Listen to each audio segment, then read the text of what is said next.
Thank you, Sri Bharat Bhai. Now, friends, I very warmly welcome another expert of GST CA Priyamar Shah, who had a pivotal role when we have arranged e-open house on GST, and he has literally asked questions to the departmental authorities, and he emphasized that its solution should be there. So he is a very respected person for all of us. I invite CA Priyam Arsa to give his brief speech. Respected President of AGFTC Bharat Bhai, Speaker of the Day, my dear good friend Janak Bhai, President and Office Bearer of our sister association and including the Office Bearer of AGFTC and other association.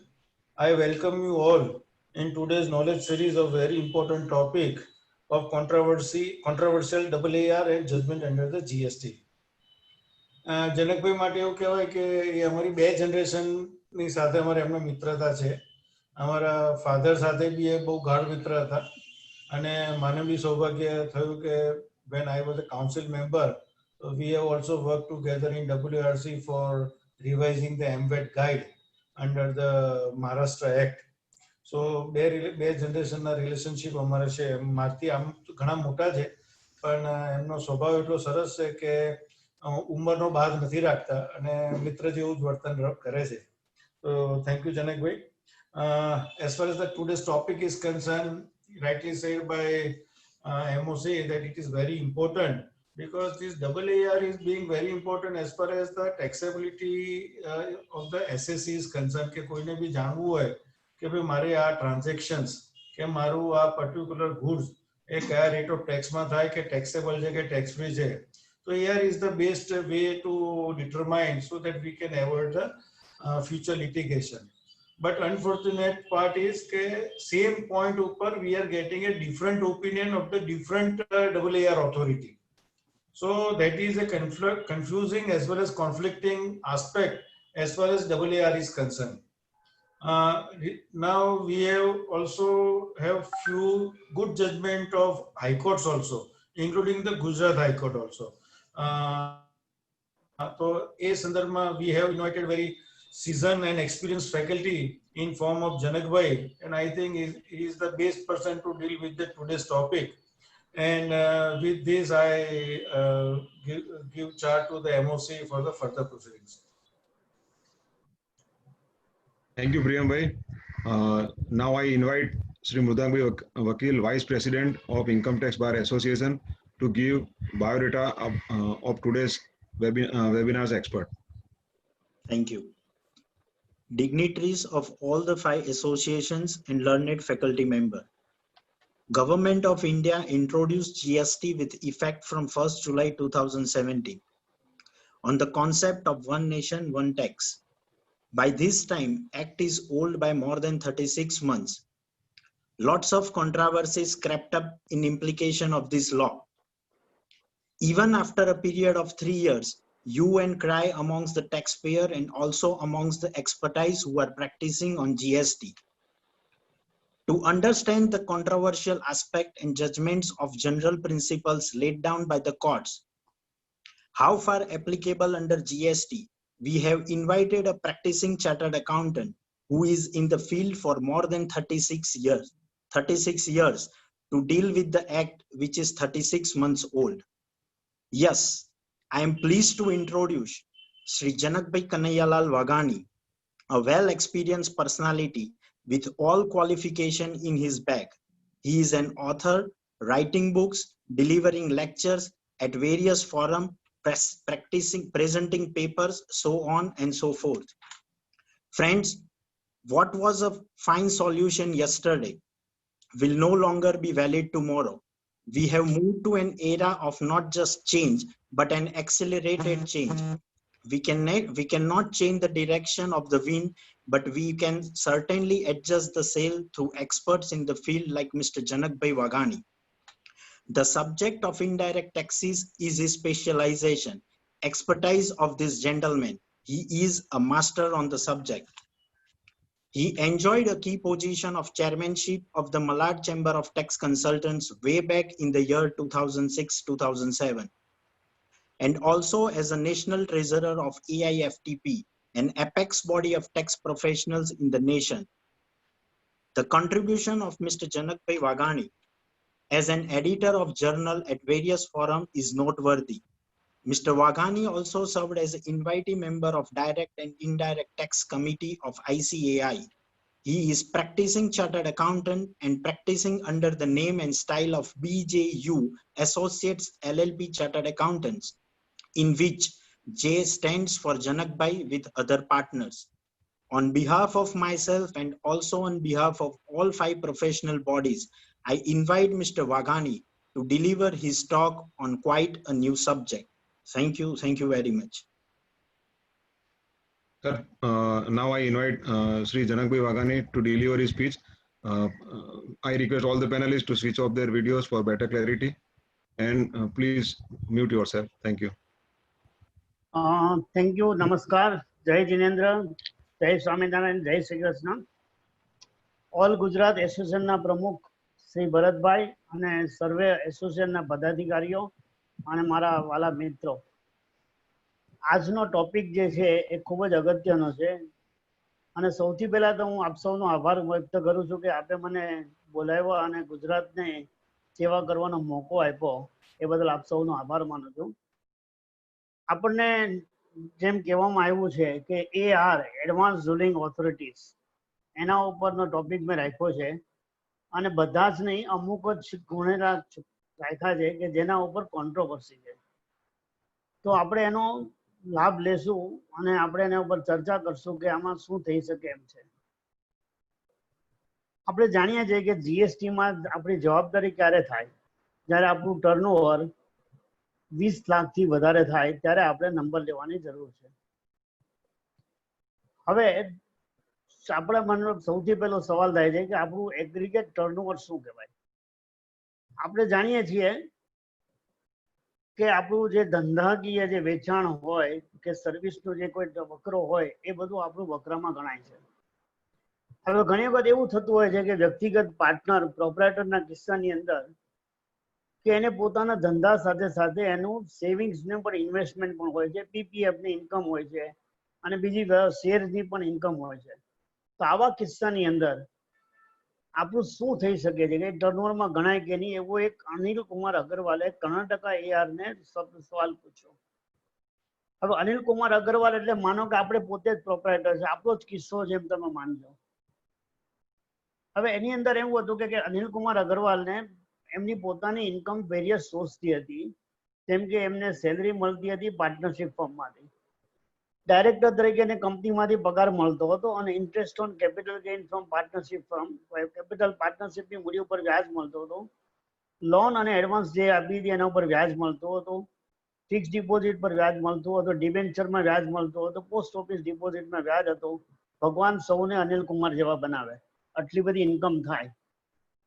હવે એવા કિસ્સાની અંદર એને પૂછ્યું કે મારી જીએસટીમાં registration લેવાની જવાબદારી ખરી કે નહીં. હવે અનિલભાઈએ કહ્યું કે ભાઈ ઇન્કમ જે મારી પગાર તરીકે જે મળે છે પાર્ટનરશિપ ફર્મમાંથી અથવા ડાયરેક્ટર તરીકે કંપનીમાંથી મળે છે, એ જીએસટીના કાયદા હેઠળ ના તો સપ્લાય ઓફ ગુડ્સ કહેવાય અથવા તો ના તો સપ્લાય ઓફ સર્વિસ કહેવાય, એટલા માટે આપણા એગ્રીગેટ ટર્નઓવરમાં ગણાશે નહીં. બીજો એને સવાલ ઉપસ્થિત કર્યો કે જે ઇન્ટરેસ્ટ મને મળે છે અલગ અલગ સોર્સથી, એ પણ મારા ધંધાકીય વ્યવહાર તરીકે નથી, મારો ધંધો નથી કે કોઈને હું લોન વ્યાજે આપું, એ મારો ધંધો નથી, એટલે એ પણ મારા ટર્નઓવરમાં ગણાય નહીં. હવે મારી જે કોમર્શિયલ જગ્યાનું ભાડું મળે છે અને ઘરનું ભાડું જે મળે છે એ મારી સપ્લાય ઓફ સર્વિસ થાય છે, તો એટલી જ વસ્તુ મારી એગ્રીગેટ ટર્નઓવરમાં રજીસ્ટ્રેશન માટે થવી જોઈએ. હવે AR જે કર્ણાટકા AR શું કહ્યું? એમને કહ્યું કે એગ્રીગેટ ટર્નઓવર મીન્સ કે તમારી બધી જ taxable supply, exempt supply, export of the goods or services હોય, ઇન્ટરસ્ટેટ સપ્લાયઝ હોય, એ જે તમારા એક પેનની હેઠળ આખા ભારતની અંદર તમને મળી હોય એ આપણા એગ્રીગેટ ટર્નઓવરમાં ગણવામાં આવે છે. હવે એની income to be included in aggregate turnover એ તમારે આપણે જે ટ્રાન્ઝેક્શન સપ્લાય થાય છે એના પ્રમાણે આપણે ગણવું જોઈએ. હવે any transaction must consist of the following three components. Transaction must involve transaction must involve a supply of goods or services or both, such as sale, transfer, barter, exchange, license, rental, lease or disposal made or agreed to be made. Transaction must be for a consideration by a person. And સૌથી મોટી વાત ત્રીજી, transaction must be in the course of or furtherance of the business. આ ARA કહ્યું છે.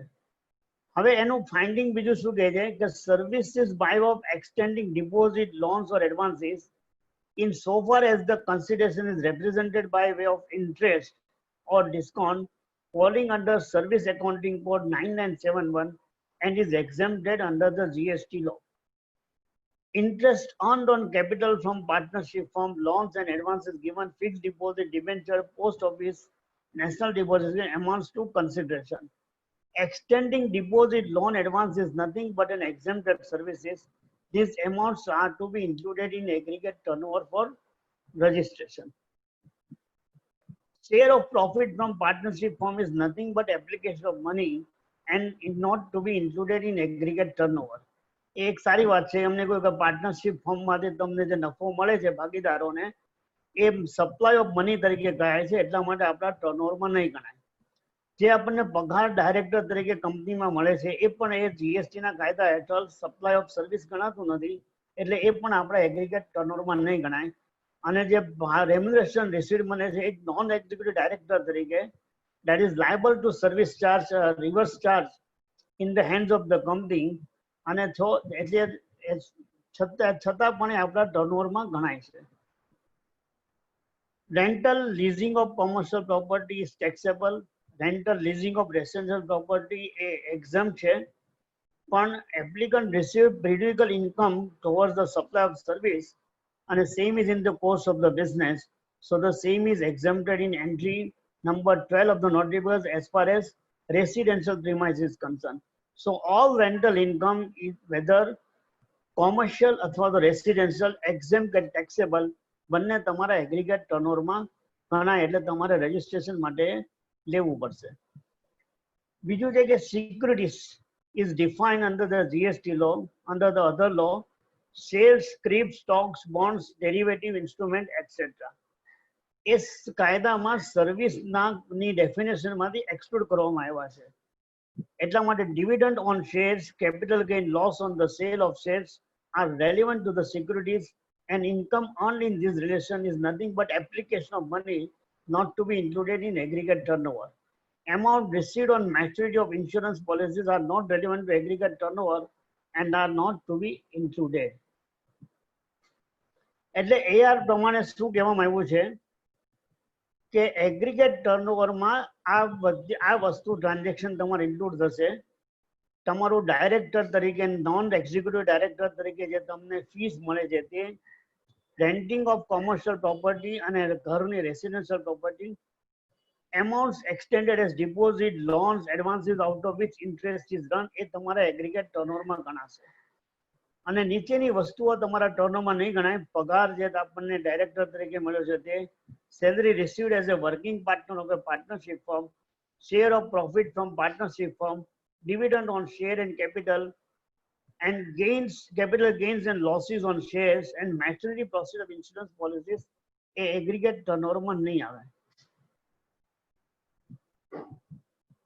હવે આપણે એમ થાય કે વાંધો શું આવ્યો આપણને, ક્યાં તકલીફ પડી?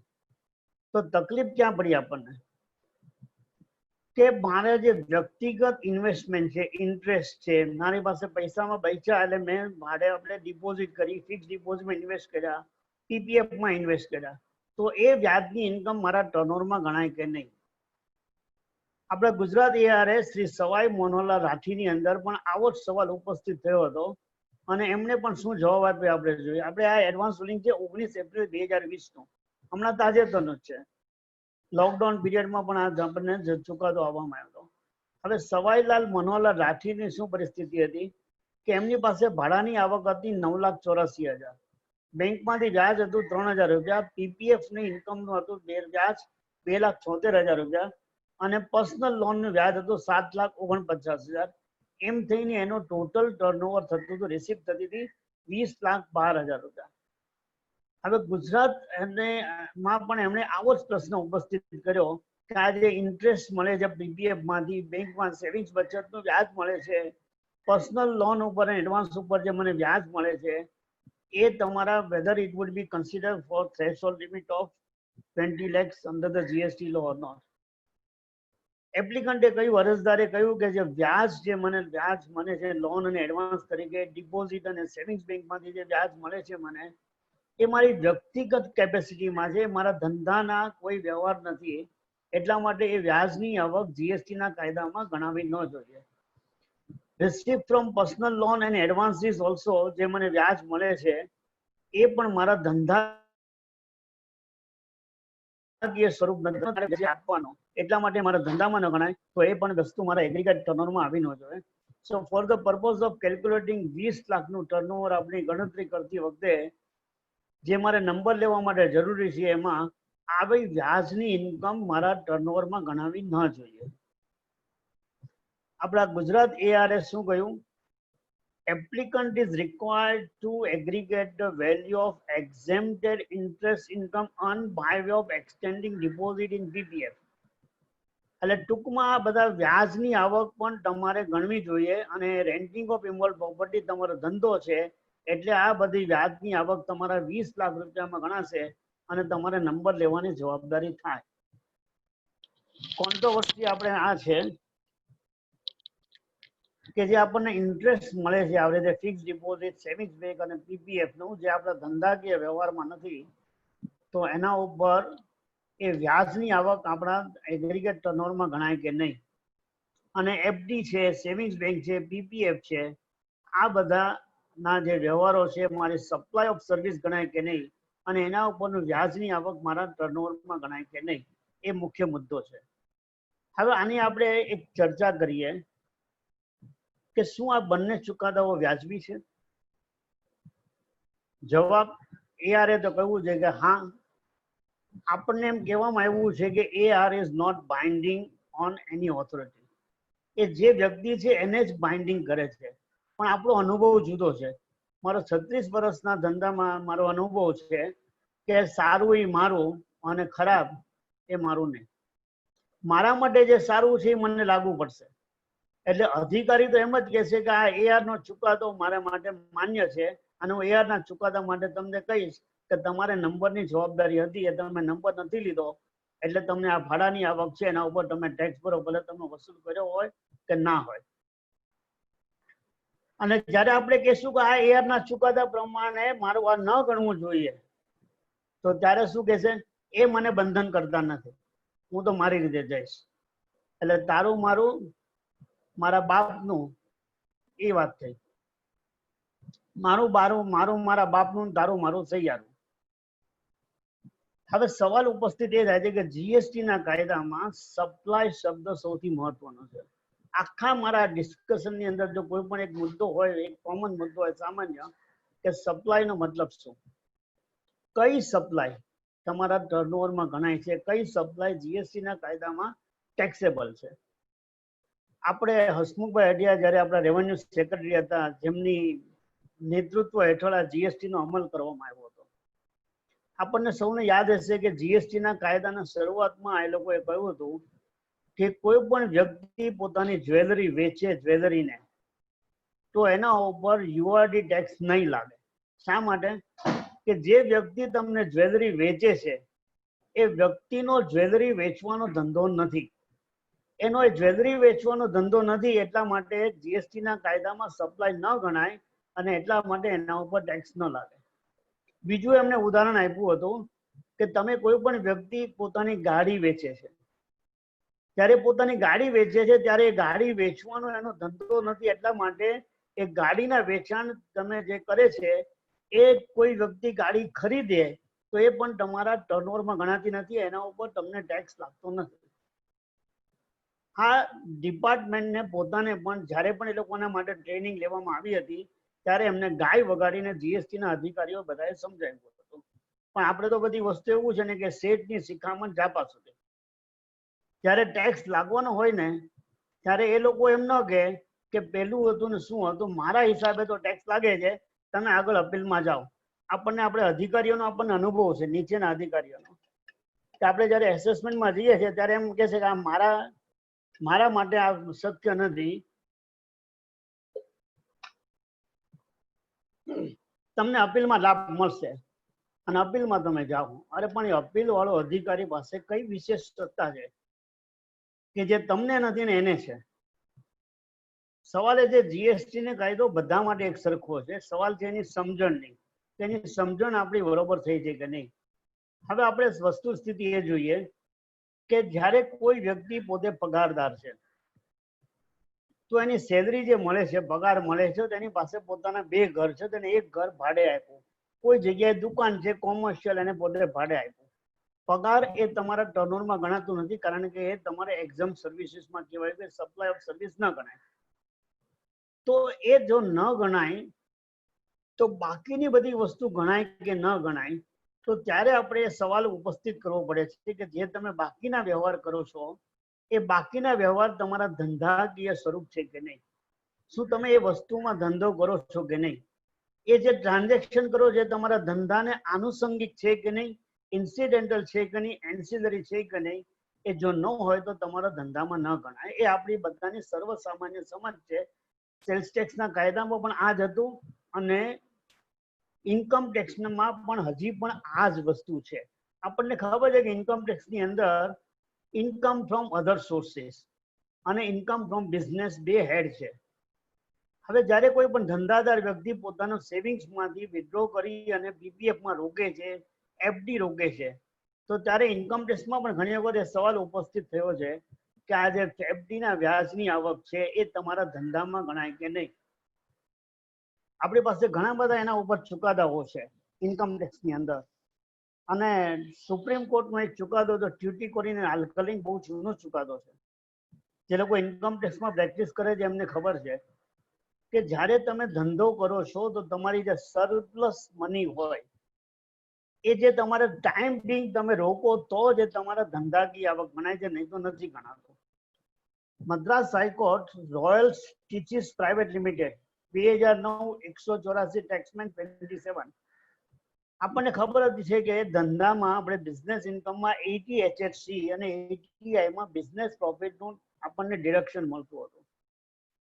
તો એ કિસ્સામાં સવાલ હતો કે મારી interest income from the investment is my business income, so that profit it should be counted in my business profit, અને એકોર્ડિંગલી 80 HSC 80I 80J એ જે બધા ધંધાકીય નફાને અનુરૂપ છે એમાં મને બાદ મળવા જોઈએ.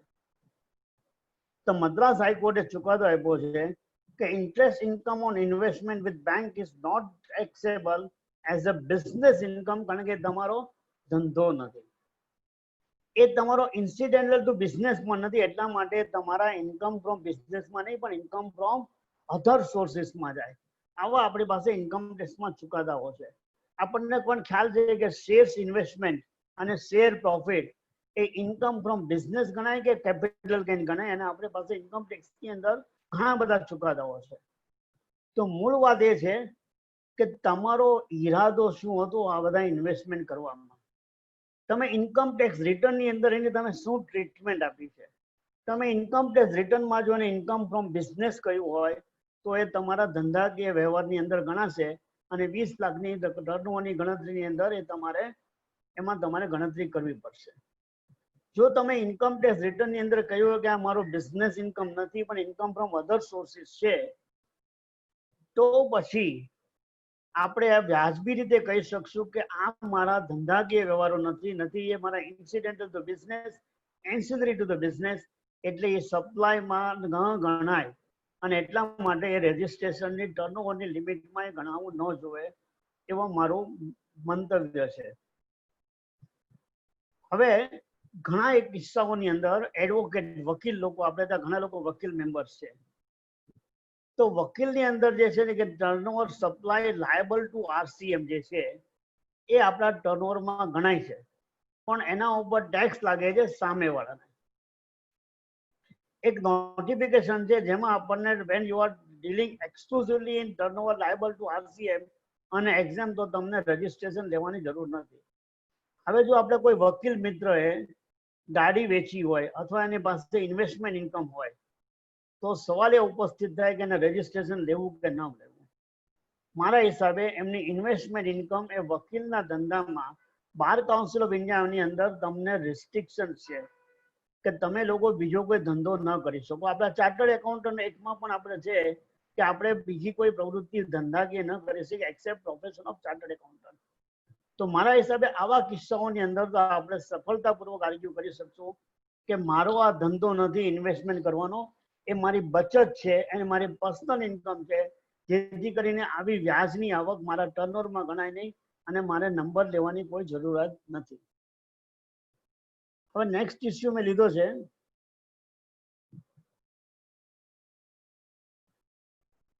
આપણે ઘણી વખત છે ને કે એક્સ ફેક્ટરી સેલ થાય છે. આપણે કહીએ છીએ કે ભાઈ તમને મારું વેચાણ કરવામાં ભાઈ આપણે બધી કંપની કહેશે કે ભાઈ તમને એક્સ ફેક્ટરી ડિલિવરી. હવે આપણે પ્લેસ ઓફ સપ્લાયનો જે કાયદો જે છે જીએસટી ની અંદર કે ઇન્ટ્રા સ્ટેટ કે ઇન્ટરસ્ટેટ આઈજીએસટી લાગે કે એસજીએસટી લાગે કે એસજીએસટી લાગે, જે લોકો સેલ્સ ટેક્સની પ્રેક્ટિસ કરે છે એમને ખબર છે કે આપણે 60 વર્ષથી આપણે આ જ વસ્તુમાં ગુંચાયેલા છીએ. 1956 નો સીએસટીમાં કાયદો છે, ક્યારે આંતરરાજ્ય વેચાણ કહેવાય અને ક્યારે સ્થાનિક વેચાણ કહેવાય, અને એના બધાની ટેક્સની ટ્રીટમેન્ટ અલગ છે, કાયદો અલગ છે. આપણે જીએસટીમાં પણ કાયદો અલગ છે. જો તમે સ્થાનિક વ્યવહાર કરો તો તમને એસજીએસટી લાગે અને સીજીએસટી લાગે. જો તમે આંતરરાજ્ય વ્યવહાર કરો તો આપણને આઈજીએસટી લાગે. સરવાળે તો એનું એ જ છે પણ કાયદો અલગ છે એટલે આપણને થોડીક તકલીફ ઉપસ્થિત થાય છે. તો સૌથી મોટો સવાલ એ આવે છે કે જ્યારે હું કોઈને મારા શોરૂમ પર કે મારી ફેક્ટરી ઉપર ડિલિવરી આપું અને બાયર પોતે ડિલિવરી લઈ જાય તો એવા કિસ્સામાં આંતરરાજ્ય વ્યવહાર કરવો કે તમારે સ્થાનિક વ્યવહાર કરવો, એ અમારે જ્યારથી જીએસટી નો કાયદો આવ્યો ત્યારે અમારા માટે એક વિવાદાસ્પદ મુદ્દો બની રહ્યો છે. પેન્ના સિમેન્ટ ઇન્ડસ્ટ્રીઝ લિમિટેડ તેલંગાણાની અંદર આ સવાલ ઉપસ્થિત કરવામાં આવ્યો. કંપનીએ સિમેન્ટ કંપનીએ કહ્યું કે જે પોતે સિમેન્ટના ઉત્પાદક છે અને ક્યારેક ક્યારેક આંતરરાજ્ય વેચાણ કરે છે અને ક્યારેક ક્યારેક એ ડિલિવરી તમને એક્સ ફેક્ટરી આપે છે. હવે એપ્લિકન્ટે કહ્યું કે અરજદારે કહ્યું કે આવા કિસ્સાની અંદર આ મારું આંતરરાજ્ય વેચાણ કહેવાય કે મારું સ્થાનિક વ્યવહાર કરાય. હવે આમ તો તમને જ્યારે તમે કહો ને કે મારે એક્સપોર્ટ ઓફ ધ ગુડ્સ કે એક્સપોર્ટ ઓફ સર્વિસ કહેવાય નહીં, ત્યારે એ લોકો એમ જ કહે છે કે અમને કાયદા પ્રમાણે ઇન્ટરસ્ટેટ કે આંતરરાજ્ય સવાલ વ્યવહારો કહેવાનો અમને કોઈ અધિકાર નથી, because we can not determine place of supply under the act. પણ છતાં પણ આવા કિસ્સાની અંદર એમને કહ્યું હતું કે મને ટેક્સ કયો લાગે એવો સવાલ પૂછવામાં આવ્યો હતો. અરજદાર બહુ હોશિયાર હતા, એને એમ ન કીધું કે આંતરરાજ્ય કે સ્થાનિક, મને ટેક્સ કયો લાગે. હવે જયારે એમ કેવું કે તમને ટેક્સ કયો લાગે તો મારે આડકતરી રીતે તો મારે આ જ પૂછવું પડે કે સ્થાનિક છે કે આંતરરાજ્ય વેચાણ છે. તો section 10(1) of the IGST act તમને પ્રોવિઝન છે કે when the movement of the supply involves the movement of the goods, then x ફેક્ટરીના કિસ્સામાં supply involves the movement of the goods કે નહીં એ વસ્તુ મોટી છે. તો એઆરએ શું કહ્યું છે, in terms of section 10, movement of the goods in case of export interstate sale does not conclude at factory gate, but it terminates at the buyer's place, જ્યાં ખરીદનાર એ વસ્તુ લઈ જવા માંગે છે, where it is finally destined. So in that case, section 10(1)(a) will apply, and ARA કહ્યું કે although goods are made available to the buyer at the factory gate, but it is not that point where the movement terminates, since the recipient subsequently assumes the charge for the transfer of goods and એના પોતાના રાજ્યમાં લઈ ગયા છે. So thus the termination of the movement of the goods takes place at the location of the buyer in a different state. So therefore it is an interstate sale and a tax is તમારે ભરવા આવે છે IGST Act. Now આમાં controversy શું થઈ ગઈ? હવે જ્યારે આપણે કોઈ પણ ના, તમે આજે માનો કે હું અમદાવાદ આવ્યો આ કોન્ફરન્સ માટે, આપણે ફિઝિકલ કોન્ફરન્સ હોત અને હું અમદાવાદ કે ભાવનગર આવ્યો હોત અને મેં ભાવનગરની દુકાનમાંથી મેં મોબાઈલ ફોન લીધો. હવે મોબાઈલ ફોન હું ભાવનગરથી મુંબઈ લઈ જઈશ કે નહીં એ વેચનારને કેવી રીતે ખબર પડે? એટલે વેચનાર તો શું કહેશે, લોકલ ટેક્સનું મને બિલ આપશે. હવે મોબાઈલ હું ભાવનગર કે અમદાવાદથી મુંબઈ લઈ ગયો, એ મારી પોસ્ટ સેલ ઇવેન્ટ છે. તો એની પોસ્ટ સેલ ઇવેન્ટ જે છે એ તમારે સપ્લાય ફોર ઇન્વોલ્વમેન્ટ માટે તમારે નથી જોવાની. જીએસટી ના કાયદામાં, આપણા સેલ ટેક્સ ના કાયદામાં પણ આવા ઘણા ચુકાદાઓ છે કે ex factory sale, ex showroom sale એ આપણે સ્થાનિક વ્યવહાર તરીકે ગણવામાં આવ્યું હતું. જ્યારે તમે એવું પ્રતિપાદિત કરો છો કે મારે આ માલ રાજ્યની બહાર લઈ જવાનો છે, ત્યારે એવા જ મર્યાદિત સંજોગોની અંદર જ કે તમારે આંતરરાજ્ય વ્યવહાર પ્રસ્થાપિત થઈ શકે એમ છે, નહીં કે સર્વસામાન્ય કિસ્સાઓની અંદર. એટલે આ ચુકાદો એમના હકીકતને અનુસરીને બરોબર છે, વ્યાજબી છે કે ભાઈ એ કેસની અંદર હું એક્સ ફેક્ટરી સેલ કરું છું, પણ હું સેલ કરું છું કોને? બાયરને આપું છું, જે આંતરરાજ્ય ખરીદનાર છે. એવા કિસ્સાઓની અંદર જીએસટી ના કાયદામાં લખ્યું છે supply involves the movement of the goods whether by a buyer or seller. એ કોઈ પણ વ્યક્તિ એની મૂવમેન્ટ કરે, કોઈ પણ વ્યક્તિ માલનું મૂવમેન્ટ કરે તો પણ એ તમારે એ જોવાનું છે કે એ અલ્ટિમેટલી માલ ક્યાં જાય છે. બહુ વિવાદાસ્પદ મુદ્દો છે. જ્યારે કોઈ કેસ આવે છે ત્યારે આપણને ખબર પડે છે કે આમાં કેટલું તકલીફ થશે. અને આ બાબતની અંદર છે ને કે આ પરિસ્થિતિ આ લોકોને સરકારને ખબર હતી, એટલા માટે આ ઇસ્યુ લો કમિટી પાસે મે અને જૂન 2019માં મૂકવામાં આવ્યો હતો. અને committee recommended CBIC to issue the clarificatory circular. 37 GST Council meeting માં draft circular was also placed for discussion which could not be finalized due to lack of રાજ્યની સંમતિ નહોતી, સર્વ રાજ્યોની. એટલે issue was back to the law committee to consider it fresh, અને હજી સુધી એના ઉપર આપણને કોઈ ખુલાસો મળ્યો નથી. એટલે આપણને તકલીફ શું થશે આવા કિસ્સાઓની અંદર કે આપણે એના ડોક્યુમેન્ટ રાખવા પડશે. હવે તો આપણે ઈ વે બિલ આવી ગયું છે એટલે આપણને ખબર પડશે કે સપ્લાયર જ્યારે ઈ વે બિલ કરે છે તો કાં તો બાયર ઈ વે બિલ આપશે, કાં તો સપ્લાયર ઈ વે બિલ આપશે. જ્યારે ઇમિડિયેટલી એના ઉપર ઈ વે બિલ જનરેટ થયું હશે તો આપણને કહી શકશો કે ભાઈ there was an intention to take the goods out of the state અને therefore it is a interstate movement અને આઈજીએસટી લાગે. સવાલ શું છે કે જો આઈજીએસટી હોય તો જ તે તમને રાજ્ય ખરીદનાર જે છે, બહારના રાજ્યનો ખરીદનાર, એને આઈટીસી ક્રેડિટ મળશે, નહીં તો ન મળે. સ્થાનિક વ્યવહારની વેચાણની ક્રેડિટ તમને આઉટસાઇડ સ્ટેટના બાયરને મળતી નથી. જોકે એ પણ એક વિવાદાસ્પદ મુદ્દો છે કે તમને મળે કે ન મળે. આપણા વડોદરાના અભય દેસાઈ બહુ હોશિયાર બાહોશ એક્સપર્ટ છે, એમનો પોતાનો ઓપિનિયન એવો છે કે આમાં તમને ક્રેડિટ મળવી જોઈએ, જે પણ એક આર્ગ્યુએબલ પોઈન્ટ છે. એટલી સીજીએસટી કાયદો એ તો પેન ઇન્ડિયા લાગુ પડે છે.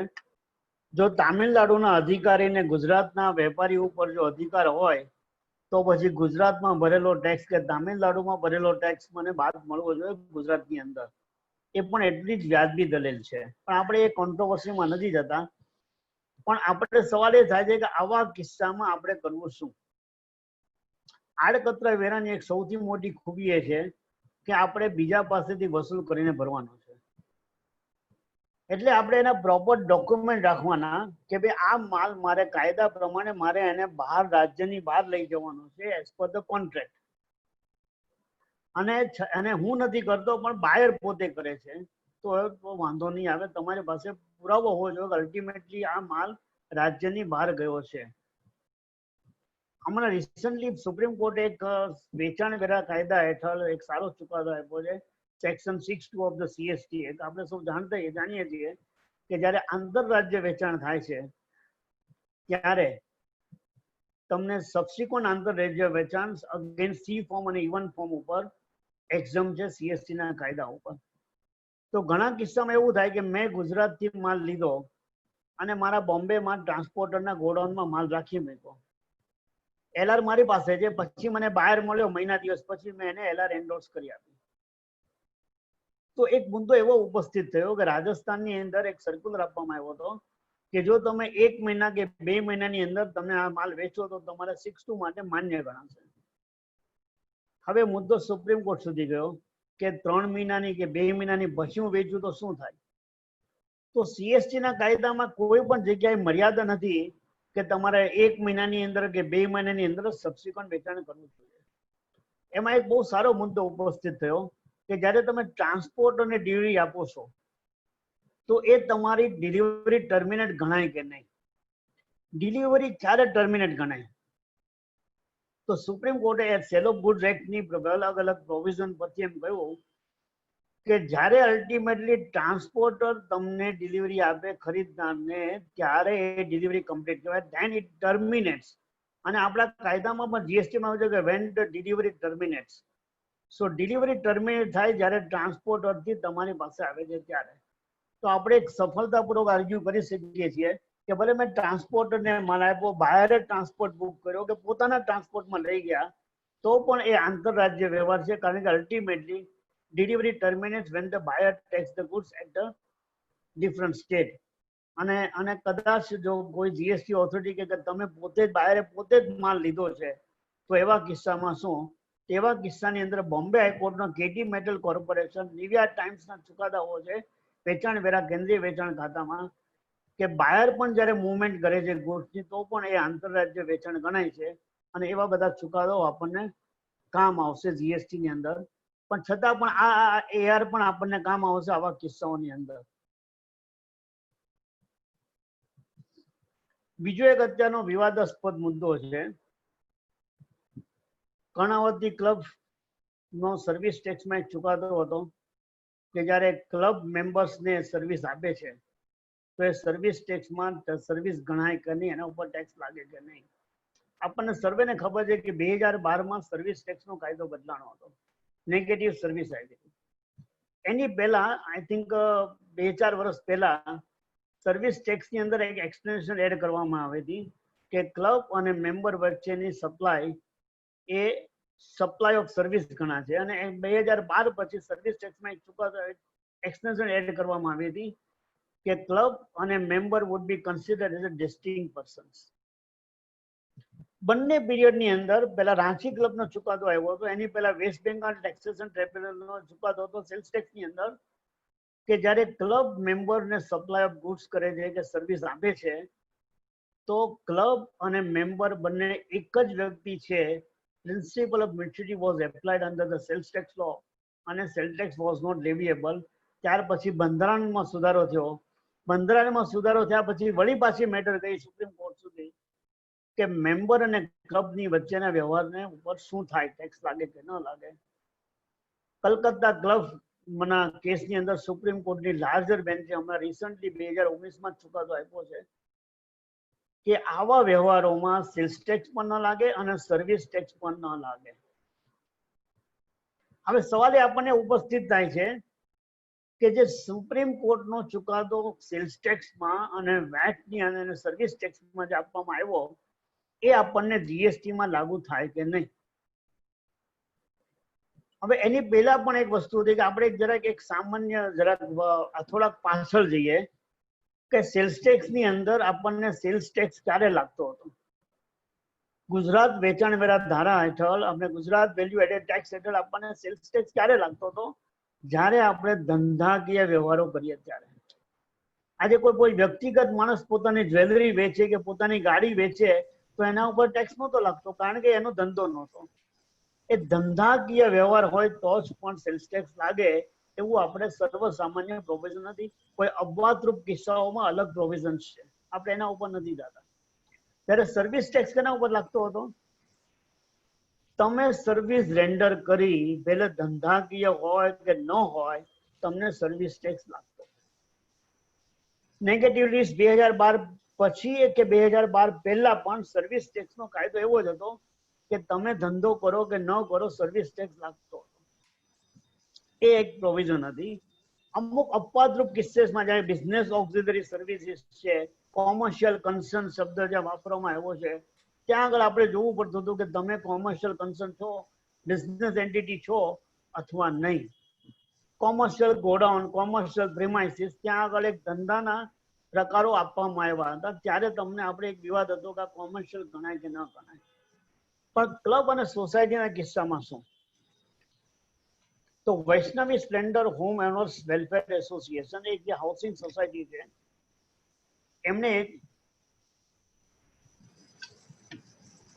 કર્ણાટકા એડવાન્સ રૂલિંગમાં એક સવાલ પૂછ્યો કે આપણે છે ને બોમ્બેની અંદર છે ને અમારે હાઉસિંગ સોસાયટી હોય છે, મેમ્બર સોસાયટી હોય છે, અને કર્ણાટકાની અંદર જે છે ને ત્યાં આગળ એવી વ્યવસ્થા હોય છે કે તમે ઓનર હો છો જગ્યાના, અને સોસાયટીમાં પણ એટલે તમે કોન્ડોમિનિયમ બનાવો છો, owners association. So association of owners apartment એ એક એસોસિએશન કર્ણાટકાના હાઉસિંગ લોના કાયદા હેઠળ બનાવવામાં આવ્યું હતું કે જ્યારે તમે એક જ બિલ્ડિંગની અંદર તમે 2 થી વધારે પડતા ફ્લેટ જોડાયેલા હો છો ત્યારે આપણે કોમન ફેસિલિટીઝ એન્જોય કરીએ છીએ. જ્યારે કોમન ફેસિલિટી એન્જોય કરીએ છીએ ત્યારે આપણે કાયદા પ્રમાણે બાયલોસ હોય છે, સોસાયટીના કાયદા પ્રમાણે આપણે કોમન ફેસિલિટીઝનો જે ખર્ચો થાય છે આપણે લોકો શેર કરીએ છીએ. આપણે સોલ્જર સિસ્ટમ, જે લોકો હોસ્ટેલમાં રહેતા હતા અથવા મિત્ર હતા આપણા સર્કલની અંદર, આપણે એક બહુ સારામાં સારો એક શબ્દ હતો સોલ્જર સિસ્ટમ. આપણે 4 મિત્રો મળીને આપણે રેસ્ટોરન્ટમાં જઈએ જમવા માટે, તો આપણે ન ગણીએ કે તે કેટલું ખાધું તારા કેટલા પૈસા, નાના કેટલા પૈસા. આપણે શું કહીએ કે જે બિલ આવ્યું આપણે ભાગે મળીને વેચીને આપણે ચૂકવશું. પછી એક વ્યક્તિ ચૂકવે અને પછી પાછળથી તમને 3 વ્યક્તિને ભાગ આપે, અથવા પહેલા પૈસા વસૂલ કરી અને પછી આપણે ચૂકવીએ. એ બંને કિસ્સાની અંદર આપણો મૂળ હેતુ શું હોય છે કે આપણે જે બી ખર્ચો આવે આપણે ભાગે પડતો વેચી દેવો. જે આપણી સંસ્કૃતિ છે, હિન્દુ સંસ્કૃતિ, HUF, કે આપણે શું કરીએ કે HUF ફેમિલી અંદર શું થાય છે, બધા કમાય છે એક જ પૂલમાં જાય છે ને આપણે બધા વેચીને ખાઈએ છીએ, જે સહકારી ભાવના છે. આ બધું શા માટે કહું છું કે આ બધી વસ્તુ જૂની સુપ્રીમ કોર્ટના ચુકાદામાં ઉલ્લેખ છે. તો સવાલ એ છે કે જ્યારે એક જ બિલ્ડિંગની અંદર રહેતી વ્યક્તિઓ સાથે મળીને ખર્ચો વહેંચણી કરે અને એના માટે જ્યારે કોન્ટ્રીબ્યુશન લે સૌ પાસેથી માસિક કોન્ટ્રીબ્યુશન, તો એના ઉપર જીએસટી લાગે કે નહીં એવો સવાલ કર્ણાટકા AR ને આપણે મૂકવામાં આવ્યો હતો. અને સવાલ શું હતો કે amount contributed received from the members whether liable to GST, A supply ગણાય કે નહીં, whether it can avail. આપણને ખબર છે કે એક સોસાયટી એક નોટિફિકેશન હતું સર્વિસ ટેક્સમાં તો કે 5000 થી ઓછું હોય તો તમને જીએસટી ન લાગે, અને અત્યારે જીએસટી માં શરૂઆતમાં 5000 હતા, હવે 7500 થયા. જો તમે મંથલી કોન્ટ્રીબ્યુશન 7500 સુધી રાખો તો જીએસટી ન લાગે. પણ 7500 ની બદલે મેં 8000 રૂપિયા લીધા તો શું થાય? પહેલા 7500 ઉપર ન લાગે અને 500 રૂપિયા પર લાગે કે આખા 8000 ઉપર ટેક્સ લાગે? એ સવાલ ઉપસ્થિત હતો. આ કિસ્સામાં એ લોકોનું કોન્ટ્રીબ્યુશન હતું 7500 થી વધારે, તો એમનું એવું માનવું હતું કે 7500 સુધી ન લાગે અને બાકીના ઉપર ટેક્સ લાગે. એટલે એ સવાલ પણ પૂછવામાં આવ્યો હતો. બીજું આઈપીસી મળે કે ન મળે એ અત્યારે આપણને. એક ત્રીજો બહુ જ મહત્વનો સવાલ છે કે જ્યારે મેમ્બર્સ પાસેથી કોર્પસ ફંડ તરીકે પૈસા વસૂલ કરવામાં આવે તો એના ઉપર જીએસટી લાગે કે ના લાગે? કર્ણાટકા AR એમનો ચુકાદો 7 સપ્ટેમ્બર 2019 ના રોજ આપ્યો કે applicant is liable to pay GST as the activity of the association is taxable supply. અને નોટિફિકેશનનો બેનિફિટ તમને 7500 ત્યારે જ મળે જ્યારે તમે 7500 થી ઓછા પૈસા લો ત્યારે. જો તમે 7500 થી 1 રૂપિયો પણ વધારે લો, 7501, આપણને આદત છે 51, 101 એમ કરવાની, તો 7501 લીધા તો તમારે પૂરી રકમ પર ટેક્સ લાગે એવું કર્ણાટકા AR રાખ્યું છે ચુકાદો. અને એક સારી વાત કરી છે, ક્યારેક આપણને સારી વસ્તુ પણ મળે છે કે તમે જે કોર્પસ ફંડ માટે તમે જે વસૂલ કર્યા હોય કોન્ટ્રીબ્યુશન, તો એના ઉપર જીએસટી ન લાગે. It is a supply of the money એમ કરીને. હવે એ ચુકાદાને સામે કર્ણાટકની સામે એમણે અપેલેટ ઓથોરિટી સામે અપીલ ફાઇલ કરી અને એમાં પણ આ જ મુદ્દો ઉપસ્થિત કર્યો કે whether applicant is liable to pay the GST as activity of association is a taxable supply. અને 7500 થી ઓછું ઉપર લાગે કે 7500 ઉપર લાગે કે આખી રકમ ઉપર લાગે.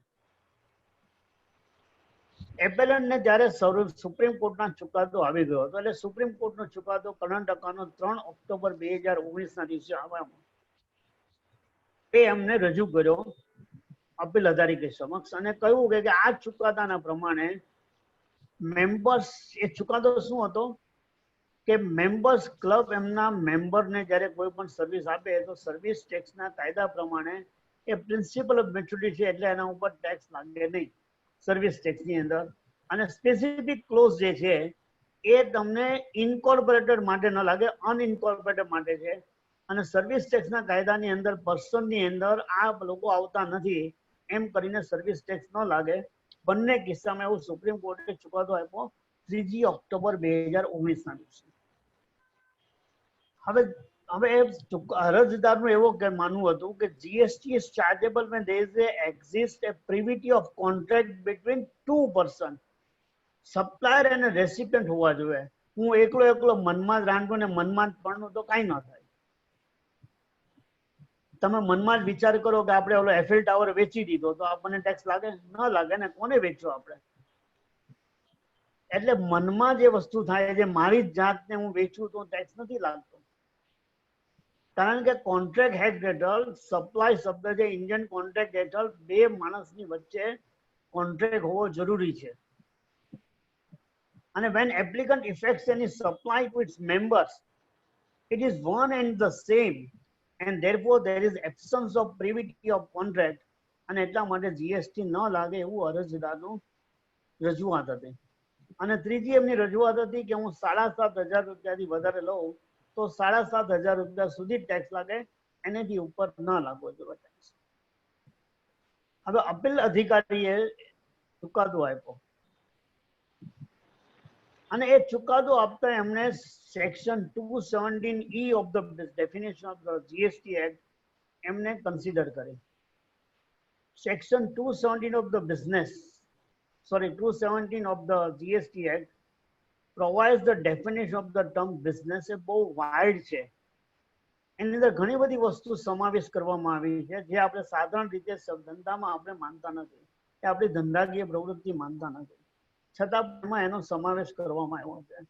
એમાં ક્લોઝ ઈ જે છે એમાં એક શબ્દ છે provision by a club, association, society or any such body for a consideration or any other subscription of the facilities or benefits to its member is included in the term business. Hence, the transaction between the SNX member is a service for a consideration. એવું appeal અધિકારી કહ્યું.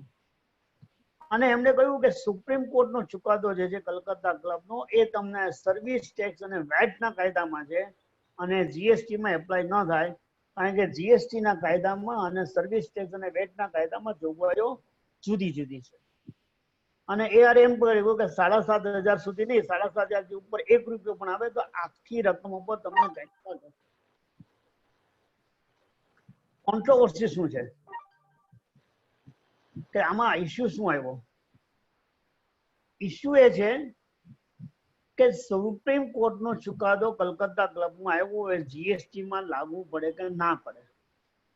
અત્યારે અમારા વકીલોમાં પણ બહુ જ મતભેદ ચાલે છે, એની અંદર બહુ વધારે પડતું અમારે છે.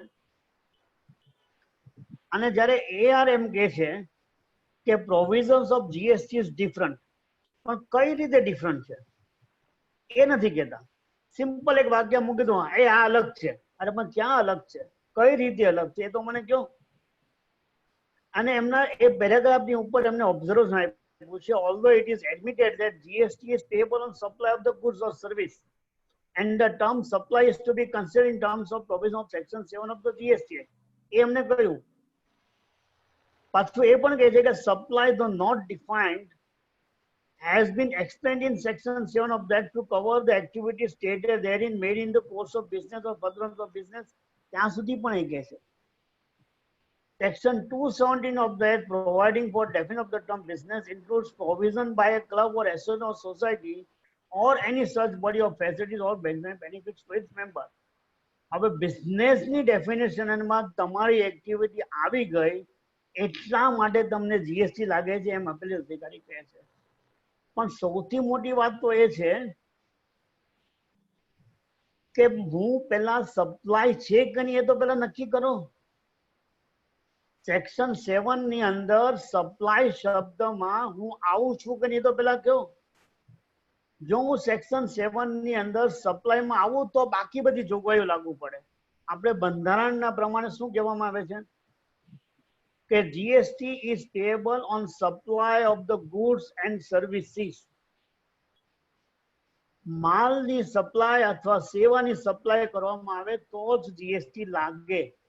એ તો એ પણ કહે છે અને આપણે પણ કહીએ છીએ. પણ બિઝનેસની ડેફિનેશનની અંદર હું કવર થઈ મારી એક્ટિવિટી એટલે સપ્લાય ઉપર મને સપ્લાય ગણાય કે ન ગણાય એ વસ્તુ ખોટી છે. મારું એવું માનવું છે કે unless the supply of the goods or services between two person, it is not a transaction in supply and such no tax is payable. અંદર આપણે વેચાણ વેરાના કાયદામાં 1986 માં જ્યારે બંધારણ એમેન્ડ કરવામાં આવ્યું એની પહેલા આપણે શા માટે કહેતા હતા કે વેચાણ ન લાગે વેચાણ વેરો? કારણ કે સેલની ડેફિનેશનની અંદર તમારું આ supply of the goods by an association to its member was not covered. એટલા માટે તમને વેચાણ વેરો નહોતો લાગતો. બંધારણના સુધાર્યા પછી વેચાણ વેરા કાયદામાં બે ફેરફાર થયો. એક તો વેચાણની ડેફિનેશનની અંદર supply of goods to the members by an association એ વેચાણ માનવામાં આવ્યું અને ધંધાની એ ડેફિનેશનની અંદર આ વ્યવહારને ધંધો માનવામાં આવ્યો. એ ન હોત તો પણ ન લાગી શકત ટેક્સ. સર્વિસ ટેક્સના કાયદાની અંદર સર્વિસ ટેક્સમાં બિઝનેસનો શબ્દ હતો જ નહીં એટલે ત્યાં આગળ ધંધાની ડેફિનેશનમાં સુધારો કરવાની જરૂરત નહોતી. પણ એ લોકોએ સર્વિસ ટેક્સની અંદર સુધારો કેવો કર્યો? 2012 પહેલા એમને કહ્યું કે મેમ્બર અને એસોસિએશન વચ્ચેના વ્યવહારને સર્વિસ ગણવામાં આવશે અને 2012 પછી એમ કહ્યું કે મેમ્બર અને એસોસિએશનને ડિસ્ટિંક્ટ પર્સન્સ માનવામાં આવશે. હવે જ્યારે એ સર્વિસ ટેક્સની અંદર બંનેને ડિસ્ટિંક્ટ પર્સન માનવામાં આવ્યા અને એ બે વ્યવહારો વચ્ચેને સર્વિસ ગણવામાં આવ્યો 2012 પહેલા. આવી કોઈ જોગવાઈ જીએસટી ના કાયદામાં છે? ના, નથી. આપણે શેડ્યુલ 2 ની અંદર એક પ્રોવિઝન્સ છે કે supply of goods by an association to the member is a supply of goods કહેવામાં આવ્યું છે. પણ આપણને ખબર છે કે શેડ્યુલ 2 શું છે? એ માલ અને સર્વિસ છે એ બે ભાગમાં સપ્લાયને વિભાજિત કરે છે. કારણ કે જીએસટી ના કાયદામાં વેચાણ માટેનો માલના વેચાણની જોગવાઈઓ અલગ છે અને સર્વિસ માટેની જોગવાઈઓ અલગ છે. એટલે જ્યારે આપણે કોઈ વ્યવહાર કરીએ છીએ તો એ માલનું વેચાણ છે, માલને લગતી સેવા છે કે સર્વિસ છે એ આપણે પહેલા નક્કી કરવાનું હોય છે. ત્યાર પછી આપણે આગળ ઉપર જવાનું હોય છે. પણ એની પહેલા પ્રાથમિક જરૂરિયાત શું છે કે જે કોઈ વ્યવહાર છે એ તમારો સપ્લાય છે કે નહીં.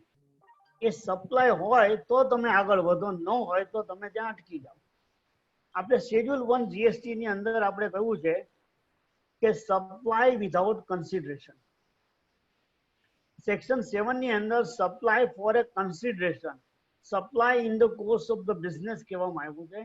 સેક્શન 7 માં એક ક્લોઝ છે કે when you are importing any goods whether for business or not, એ સપ્લાય કહેવામાં આવ્યું છે. ત્યાં આગળ આપણને અપવાદ આપવામાં છે in case of the import for ધંધા માટે, કે ધંધામાં છે કે ન કરવા તમે જુઓ નહીં, તમે માલ ઇમ્પોર્ટ કર્યો એટલે આઈજીએસટી લાગે. ઇમ્પોર્ટ ઓફ સર્વિસમાં આપણી પાસે એક નોટિફિકેશન છે એના ઉપર ન લાગે, અધરવાઇઝ ટેક્સ ઇઝ પેએબલ. તો જ્યારે પણ લેજિસ્લેચરને એમ લાગ્યું કે ધંધા કે વ્યવહાર ન હોય તો મને ટેક્સ લાગવો છે, તો સેક્શન 7 માં એ લોકો એમેન્ડમેન્ટ કર્યું છે અને કહ્યું છે કે તમારો ધંધા કે વ્યવહાર હોય કે ન હોય તો પણ તમને ટેક્સ લાગશે એવા મર્યાદિત સંજોગોમાં. પણ શું આવા મર્યાદિત સંજોગોમાં સોસાયટીને મેમ્બરને કવર કરવામાં આવી છે? ના. આખો જીએસટી નો કાયદો તમે જોઈ લેજો. તમને આજે બે અમારે તો મહારાષ્ટ્રમાં કાલથી ગણપતિ બાપા આવે છે એટલે અમારે રજા છે, રવિવાર છે. રવિવારે રજામાં તમે આખો જીએસટી કાયદો જોઈ લેજો કે જે વેચાણ વેરા ધારામાં અને જીએસટી ના સર્વિસ ટેક્સના કાયદામાં જેવી પ્રોવિઝન હતી એવી પ્રોવિઝન જીએસટી ના કાયદામાં છે? તો જવાબ એનો નામાં છે. જો એવી ન હોય તો સુપ્રીમ કોર્ટનો ચુકાદો કલકત્તા ક્લબનો જીએસટીમાં લાગુ પડે અને પડે, ભલે એઆરએસ સ્ટેન્ડર્ડની અંદર આપણને આ કહ્યું હોય.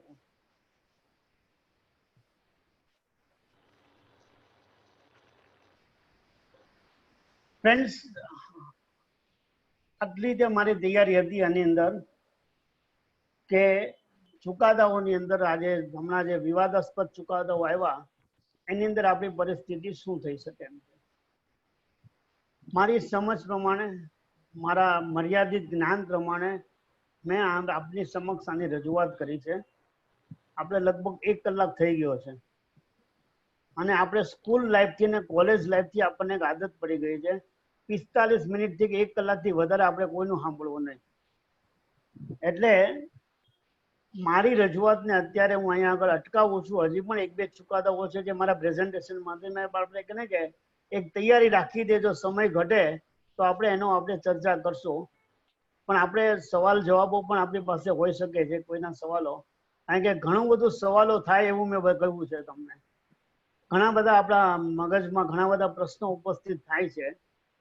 તો આપણે આપણા બધા જે પાર્ટિસિપન્ટ છે જે લોકો એમના પણ જે કાંઈ સવાલો હોય એને આપણે સાંભળશું, ચર્ચા કરશું અને આપણે એક સર્વસામાન્ય સમજ પર આવીએ એનો આપણે પ્રયાસ કરશું. પણ આ જે કલકત્તા ક્લબનો ચુકાદો જે છે ને એ આપણા all Gujarat association, Gujarat sales tax association, income tax association જે બી આપણા બધા છે, મારું ઓલ ઇન્ડિયા ફેડરેશન છે, sales tax practice association, Bombay chartered accountant society છે, institute of chartered account of India છે, આપણને બધાને લાગુ પડે છે. તમારા Jain Jagruti centre, rotary club, lions club, પણ એ લોકો નસીબદાર છે. રોટરી ક્લબ અને લાયન્સ ક્લબમાં એપેલેટ ઓથોરિટીએ ચુકાદો આપ્યો છે, ઓન ફેક્ટ્સ કહ્યું છે કે તમે જે ચાર્જીસ લો છો એ તમારે બેનિફિટ અને તમે કોઈ એમને એક્સ્ટ્રા બેનિફિટ નથી આપતા, કોઈ સર્વિસ નથી આપતા, એટલે તમને જીએસટી લાગુ ન પડે. રોટરી ક્લબના મહારાષ્ટ્ર એપેલેટ ઓથોરિટીએ આવો ચુકાદો આપ્યો છે. પછી રેક્ટિફિકેશનથી એને કહ્યું કે તમે જો કોઈ ઇવેન્ટ કરો તો એમાં તમને લાગુ પડે છે ટેક્સ. એટલે લાઈફ મેમ્બરશીપ ફીસ અથવા એન્યુઅલ મેમ્બરશીપ ફીસ ઉપર તમને જીએસટી ન લાગે એવો રોટરી ક્લબનો ચુકાદો છે. લાયન્સ ક્લબ અને બાકી બધી જે છે, જાયન્ટ્સ ક્લબ છે, લાયન્સ ક્લબ છે, એ બધી ક્લબને આ ચુકાદો લાગુ પડશે અને એમ લોકોને ટેક્સ નહીં લાગે. અને એક છાપામાં એક સમાચાર હતા કે લગભગ 3 થી 5 કરોડ રૂપિયાનું રિફંડ લોકોને મળશે. આવા કોરોનાના કપરા દિવસોની અંદર 15,000 રૂપિયા બી મળે ને તો આપણો મહિનાનો ઘર ખર્ચ ચાલી જશે. અને મળશે ક્યારે એ તો પછીની વાત છે. તો થેન્ક યુ વેરી મચ. મને બહુ શાંતિથી સાંભળ્યો એવું મને લાગ્યું. કોઈ વચમાં મોબાઈલ નો આવ્યો, કોઈનું કાંઈ ડિસ્ટર્બન્સ ન આવ્યો, બધાએ પોતાના માઇક મ્યુટ કરી રાખ્યા હતા. હવે બધા માઇક અનમ્યુટ કરી નાખજો. જય શ્રી કૃષ્ણ, જય સ્વામિનારાયણ. Thank you. ખૂબ ખૂબ આભાર સાહેબ આપનો. આપના જે ઓબ્ઝર્વેશન હતા અને આપના જે સોલ્યુશન્સ હતા અને આપની જે વિચારવા જેવી બાબત હતી એ ખરેખર રસપ્રદ હતી. એટલા માટે કોઈનો અવાજ ના આવે અને બધા આપણે શાંતિથી સાંભળતા હતા.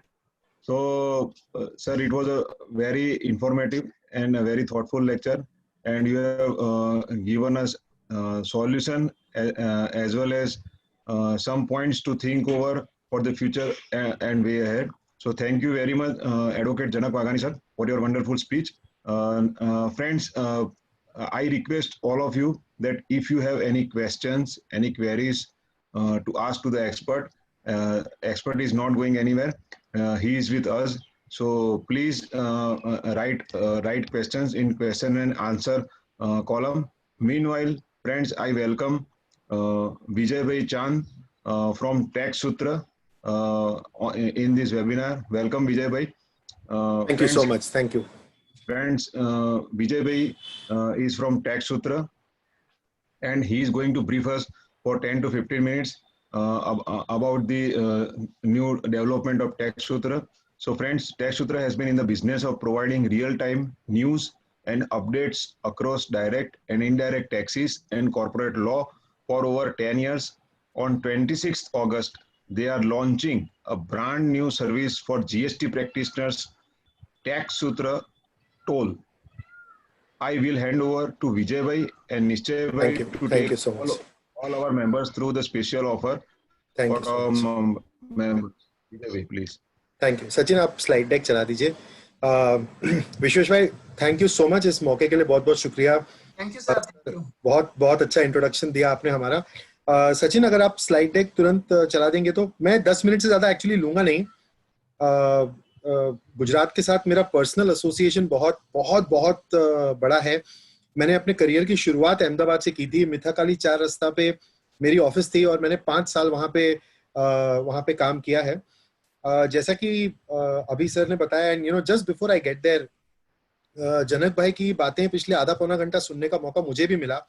एंड वाइल मेरी गुजराती थोड़ी सी ठीक ठाक ही है, जनक भाई का पूरा जो संक्षेप है वो समझ में आ गया, और वो जो एग्जाम्पल्स बता रहे थे खासतौर पे जीएसटी के कुछ केसेस के और सिचुएशंस की कॉम्प्लेक्सिटी को लेके बड़ा मजा आया उनको सुन के। एंड बिल्कुल उसी के बाद ये टैक्स सूत्रा अटोल की ये 10 मिनट की प्रेजेंटेशन आप लोगों को कनेक्टेड ही लगेगी। तो जैसा कि इंट्रोडक्शन में बताया गया, पिछले 10 साल से हम डायरेक्ट इनडायरेक्ट टैक्स और कॉर्पोरेट लॉ में real time news and updates, आप में से काफी सारे लोग हमारे साथ ऑलरेडी जुड़े हुए हैं, गुजरात में भी, हम इंडिया में प्रोवाइड कर रहे हैं। लेकिन 3 साल में जो ये जीएसटी का चेंज इनडायरेक्ट टैक्स स्पेस में खास तौर पे आया है, आज एज वी सिट टुडे लगभग 2150 के आसपास जजमेंट्स जीएसटी में आ गए हैं। और ये जजमेंट्स तो हैं AAR, AAR, high court, supreme court, पूरे के पूरे हायरार्की के थ्रू ये जजमेंट्स ऑलरेडी आ गए हैं। सचिन आप एक स्लाइड आगे चलें। 26 अगस्त को हम एक ब्रांड न्यू प्रोडक्ट लॉन्च कर रहे हैं जिसका नाम है टैक्स सूत्रा अटोल। ये हमारा 7वां प्रोडक्ट है direct and indirect tax space में। Tax Sutra Atol is a very simple database of all GST case laws that have been passed so far, and this will be updated on a daily basis with all new case laws. एक थोड़ा सा आपको मैं बताना चाहता हूं कि ये पैंडेमिक के टाइम पे भी लगभग 100 और judgements were coming even in the last 3 months। 2200 cases आज की तारीख में हैं, और मुझे लगता है जैसे जैसे हम आगे बढ़ते जाएंगे ये बड़ी जल्दी ये नंबर बढ़ता जाएगा। मेरे एक बहुत ही अच्छे अमेरिकन फ्रेंड हैं, वो एक बार इंडिया आए थे, उन्होंने एक बहुत अच्छी बात मुझे कही। उन्होंने बोला, for you Indians after cricket litigation in tax is a national sport. तो बड़ा अच्छा लगा उनसे ये बात सुन के, जो एक्चुअली काफी हद तक सही भी है, बिकॉज अगर आप डायरेक्ट टैक्सेस में भी देखें तो आज की तारीख में जितने नंबर ऑफ केसेस 31 मार्च को पेंडिंग दिख रहे हैं, उसी तरह जीएसटी में आज हम 2200 पे बैठे हैं, और आई थिंक ये जर्नी यहाँ से शुरू होती है। तो सचिन एक सेकेंड आगे वाली स्लाइड पे जाइए, पहले प्रोडक्ट का एक इंप्रेशन दिखा देते हैं। हाँ सर, ये प्रोडक्ट जो है 26 अगस्त को लॉन्च हो रहा है। इसका नाम है टैक्स सूत्रा अटोल। बहुत सिंपल जीएसटी डेटाबेस है जिसमें हमने बहुत ही कॉम्प्रिहेंसिव एडवांस्ड सर्च, जिसमें 15 अलग अलग पैरामीटर्स हैं, उसको जोड़ दिया है ताकि आप लोग अपने पैरामीटर्स को चूज करके अपने केस लॉज ढूंढ के डाउनलोड करके अपने अपील्स के साथ में अपने रिसर्च के लिए यूज कर सकते हैं। Sachin just go back now to the features list. इसमें 2000 के ऊपर केस लॉज 26 अगस्त को आपको मिलेंगे। 100% कवरेज रहेगा supreme court, high court, AAR, AAR, NAN, any appellate authority, जो भी केसेस आएंगे 100% कवरेज रहेगा। आप सर्च जो है वो 15 अलग अलग तरीकों से कर सकते हैं। आप सर्च बाय पार्टी कर सकते हैं, रिस्पोंडेंट काउंसिल, जज का नाम डाल सकते हैं, सर्च कर सकते हैं।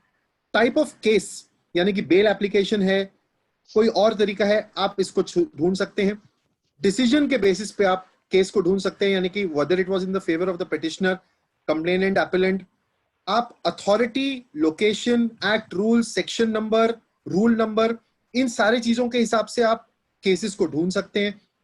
एक बहुत इंपॉर्टेंट फीडबैक जो इंडस्ट्री ने हमें दिया कि 70-80 अलग अलग इंडस्ट्री को लेके काफी सारे केसेस हैं जीएसटी में। हमने एक पूरा का पूरा सेगमेंट इंडस्ट्री पे डाल दिया है।